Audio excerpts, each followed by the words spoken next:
पुरानी सखर कड़ी क्वार्टर जे पीटरसन रहवासन मिसमात शाहिदा बेगम सखर प्रेस क्लब पहुची एहतजाज दौरान रोईंदे ॿुधायो आहे त 20 सालनि खां पंहिंजे मरहूम पीउ मुनवर अली भुट्टो जी 26 एकड़ ज़मीन ते कब्ज़े ख़िलाफ़ ज़िले लाड़काने जी इंतज़ामिया खे दरख़्वास्तूं ॾेई थकिजी पई आहियां पर को दादरसी करण लाइ तयारु नाहे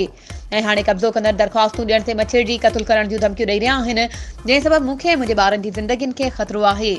हुन ॿुधायो त 20 साल अॻु वालिद साहब फोत थी वियो, हिकु भाउ चइनी माज़ूर आहे, 2 भेनरूं आहियूं जिन जे नाले ज़मीन जा काग़ज़ ऐं 7 फार्म नाले ते आहे। 26 मां 14 एकड़ ज़मीन नज़ीर भुट्टो ऐं नूरो भुट्टो बाक़ी ज़रई ज़मीन मुंहिंजे चाचे अमजद अली ऐं हुन जे पुटनि बहराम ख़ान ऐं ग़ुलाम रसूल जो कब्ज़ो आहे।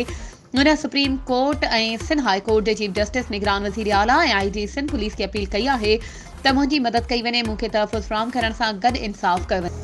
इलेक्शन 2024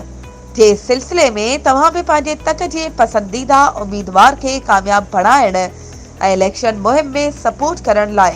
CN न्यूज़ ते इश्तिहार ज़रिए पंहिंजे उम्मीदवार जी चूंड मुहिम में हिस्सो वठी सघो था त पोइ देर छाजी, हाणे असां सां राब्तो करियो ऐं पंहिंजे इश्तिहार CN न्यूज़ नेटवर्क ते बुक करायो। वधीक राब्ते लाइ WhatsApp नंबर 03447223464। तेज़ तरीन news network CN news plus.